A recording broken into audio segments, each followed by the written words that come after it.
नमस्कार, मी सचिन मोरे आणि आपण पाहताय मावळ परिसर न्यूज। आत्ता आपण गोरुमडे या ठिकाणी आपण आलेलो आहोत आणि या ठिकाणी आपण एका शेतामध्ये आपण उभा आहोत। तर काही शेतकरी मंडळी आपल्या पाठीमागे उभे आहेत।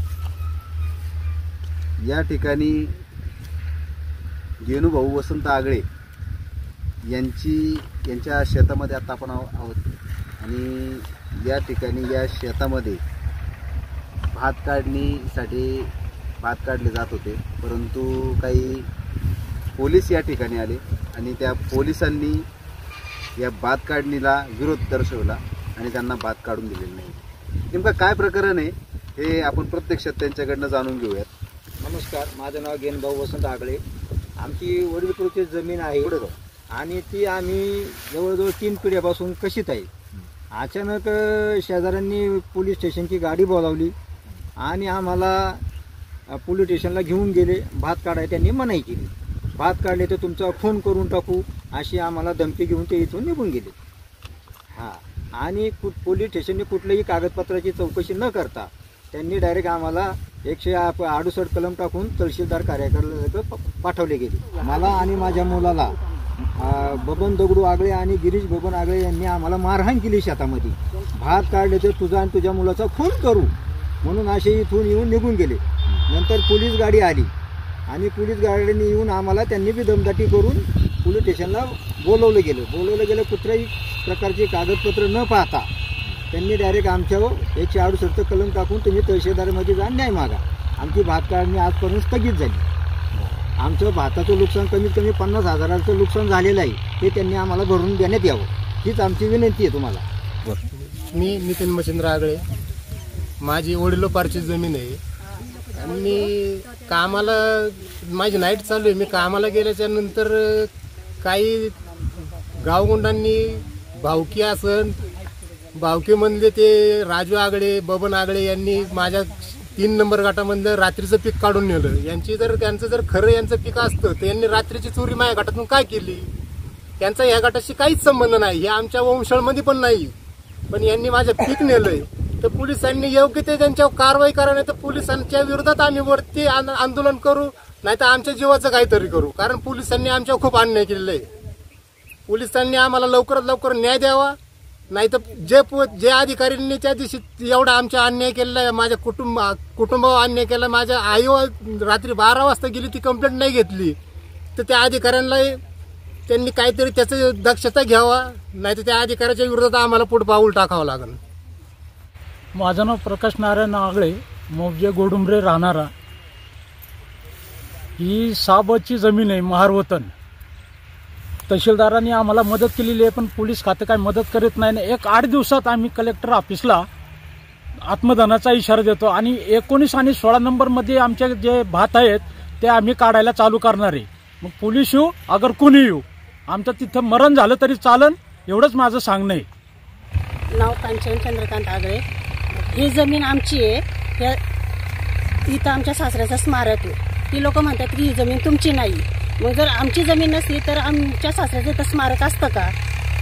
आणि आम्ही भात काढण्यासाठी तिथं माणसं लावली होती, आम्ही स्वतः भात काढत होतो काय, तर त्यांनी 112ला फोन केला, पोलिसांची गाडी इथं आली। पोलिसांनी आम्हाला दम दिला की शेतातून बाहेर निघा काय, नाही तर तुम्हाला दांडक्याने मारा। आम्ही सगळे पोलिसांपाशी गेलो, ते म्हटले तुमचे कागदपत्र दाखवा आणि चौकीला चला। आम्ही सगळे गाडीत बसून चौकीला गेलो। चौकीला गेल्याच्या नंतर ते म्हणाले की आम्हाला अधिकार नाही कागदपत्र बघण्याचं काय। मग तुम्हाला पोलिसांना अधिकार नव्हता ना, तर मग आम्हाला बोलवायचंच नव्हतं, आमचं काम का स्थगित केलं पोलिसांनी काय।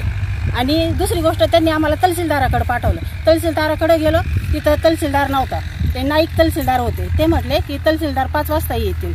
मग त्यांनी आम्हाला अर्ज दिला, त्या अर्जावर सही करण्यासाठी ते म्हटले 5 वाजता या।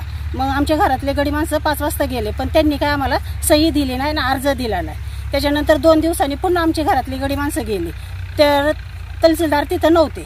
तहसीलदार नसल्यामुळं मग आमचं काम आणखीन लांबत गेलं। त्याच्यामध्ये शुक्रवार गेला, शनिवार रविवार 2 दिवस ऑफिसला सुट्ट्या काय। त्याच्यानंतर सोमवारी गेले तरी तहसीलदार नव्हता आणि मंगळवारच्या दिवशी सही भेटायची, तर त्यांनी काय सांगितलं की डिपार्टमेंटने आम्हाला अहवाल दिला नाही। मग डिपार्टमेंटने अहवाल का दिला नाही आम्हाला त्यांना, काय आता आमची एकच विनंती आहे काय की डिपार्टमेंटनी म्हणजे पोलीस खात्याने आणि महसूल खात्याने आमची नुकसान भरपाई द्यावी. छबुबाई वसंत आगळे.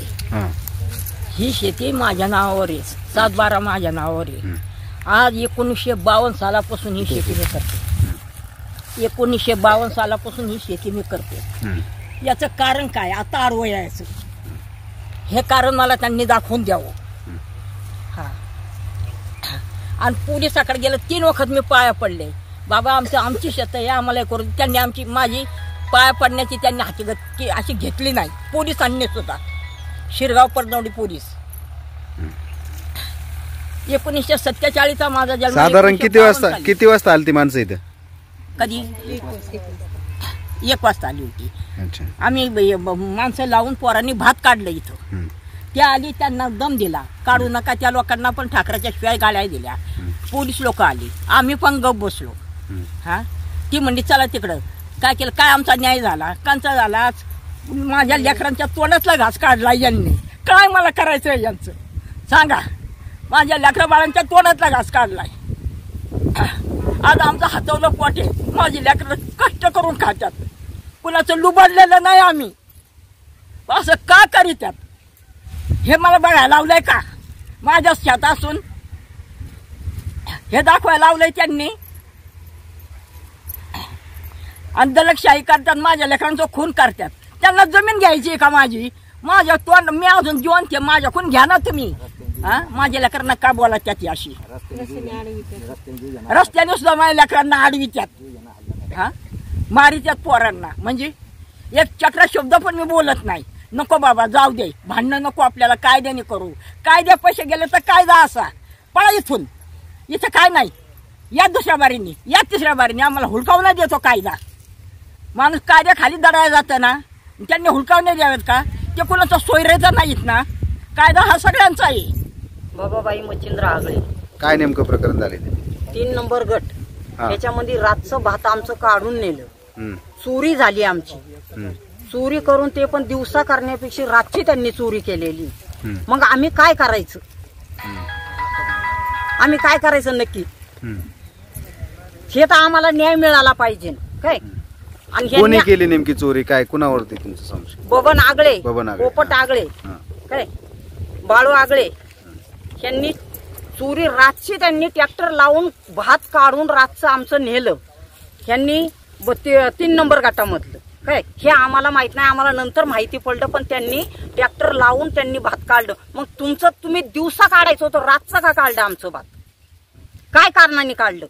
हा, म्हणजे तुम्ही आम्हाला दर गोष्टीमध्ये आमच्या चोऱ्या करणार, आमच्या शेतात केलेलं चोऱ्या करणार, तुम्ही चोरून नेणार. तुमचं हे जे भात आहे हे पाटलांनी चोरून नेले, तुम्ही पाहिलं होतं का? चोरून नेलं म्हणजे आम्ही स्वतः बघितलाय त्या. बरं. हा, आणि त्याच्यानंतर आम्ही पोलीस चौकीला गेलो. पोलीस चौकीला गेल्यानंतर त्या पोलिसांनी आम्हाला तिथून निघा बाहेर म्हणून हाकलून काढलं. आमचा त्यांनी कंप्लेंटही घेतली नाही, आमचा काही त्यांनी न्याय केला नाही. उलट आम्हाला त्यांनी हाकलून दिलं, रस्त्याला बाहेर निघा म्हणला, गेटच्या बाहेर. एवढ्यापर्यंत पोलिसांनी केलं. मग हा न्याय करतात कुणाचा? कुणाचा न्याय करतात? हा, आज आम्हाला त्यांनी तळतळायला लावलेलं आहे. आज आमची जमीन असून, आज सगळं असून आम्हाला त्यांनी तळतळायला लावलंय. पण आम्ही पोलीस चौकीने नाही न्याय घेतला तर आम्ही पुढचा पाऊल उचलू. ह्याचा न्याय आम्हाला पाहिजे. नाही न्याय झाला तर आम्ही आत्महत्या करणार. हा, आम्हाला जर न्याय नाही ना भेटला तर तहसील कार्यालयात आम्ही आत्महत्या करू. सगळे बाया मिळून आत्महत्या करू. आमची शेती असून आम्हाला मिळत नाही. आम्ही जायचं कुठं? त्यांची गडी माणसं येतात, म्हणतात बायांना, म्हणतात आम्हाला आम्ही भोंगळ करून तुम्हाला मारू. जायचं कुठं? आम्ही सरकारी अधिकाऱ्यांकडे जाणार, मग कुठं जाणार? आम्हाला न्याय कुठं भेटणार? आणि त्यांच्या बाया पुढे लावतात, बायांना पुढं पाठवतात आम्हाला मारायला. मग जाणार कुठं? आम्ही पोलिसांकडे जाणार का कुठं जाणार? ते आम्हाला आम्ही त्या दिवशी कंप्लेंट करायला गेलो तर आम्हाला हकलून दिलं त्यांनी पोलीस स्टेशन वरून. मग काय करणार? आम्ही जाणार कुठं? तुम्ही सांगा, नाही तर आम्ही आत्महत्या करू. तर या ठिकाणी आपण बघितलं तर हे 3 ते 4 कुटुंब आपल्या पाठीमागे उभे आहेत.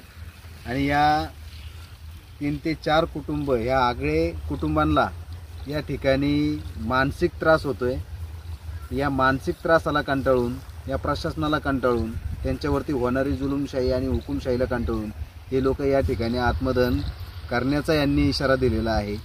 तहसील कार्यालयाला त्यांनी लेटर दिलं होतं, तहसीललाही अर्ज केला होता. तहसीलने स्थानिक पोलीस स्टेशनला, परंदवडी पोलीस स्टेशनला अर्ज देऊनही सुद्धा त्या ठिकाणी पोलिसांनी त्यांच्या विरुद्ध कुठल्याही प्रकारची कारवाई केलेली नाही आहे. पोलीस त्यांना फिरवण्याची कामं करते. आणि माझ्या हातात जर बघितलं तर तुम्ही या ठिकाणी त्यांना 168 प्रमाणे नोटीस केलं होतं. हे नोटीस आपण पाहू शकता. या ठिकाणी त्या नोटीसबरोबर जोडलेले सातबारा आहे. सातबाऱ्यावरती येथील जो शेतकरी आहे, ज्याच्या नावाने सातबारा आहे, ज्याने तक्रार पोलीस स्टेशनला नोंदवली होती, ज्याला अडवण्यात आलं आहे, त्या शेतकऱ्यांची या ठिकाणी सातबाऱ्यावरती नावे आहेत. तरीसुद्धा मालकी हक्काचे असूनसुद्धा त्यांना त्यांच्याच शेतामध्ये भात काढणीला अडवण्यात आलं आणि त्या ठिकाणी त्यांना शिवीगाळ करण्यात आली. स्थानिक पोलिसांकडूनही त्यांना मदत मिळालेली नाही आहे. त्याचबरोबर ह्या जमिनीचा जो ताबा वहिवाट जे आहे, ही ताबा वहिवाटीचे काही फोटो आहेत. ही जमिनीमध्ये आपण पाहू शकता या ठिकाणी स्मारक आहे. या जमीन मालकाचं गट नंबर 25 या ठिकाणी जे मालक आहेत, या मालकांचे पूर्वजांचे या ठिकाणी स्मारक आहे. तर तरीसुद्धा ही जमीन त्यांनी आहे, त्या ठिकाणी त्यांनी पीकही लावलेलं आहे. स्वतः त्यांचे कुटुंबाचे या ठिकाणी फोटोज काढलेले आहेत. काही ते फोटो आपल्याला कॅमेऱ्याद्वारे दाखवतो. आणि तरीसुद्धा मालकी वहिवाट त्यांची असून भात लागवडही त्यांनी केलेली आहे. परंतु हे पुरावे पोलीस ठाण्यामध्ये दाखवले जरी असता तरी पोलीस हे पुराव्यांची शहानिशा करत नाही आहे आणि त्यांना दाद देत नाही आहे. अशातच आता यांना नेमकं न्याय कोण देईल हा प्रश्न या ठिकाणी उपस्थित झालेला आहे. ही जी कुटुंब आहेत, जर प्रशासनाने यांना जर न्याय दिला नाही तर तहसील कार्यालयासमोर हे नागरिक जे आहेत, शेतकरी जे आहेत, हे त्या ठिकाणी आत्मदहन करणार असल्याचे इथे स्पष्ट सांगण्यात आलेलं आहे. मावळ परिसरसाठी मी सचिन मोरे,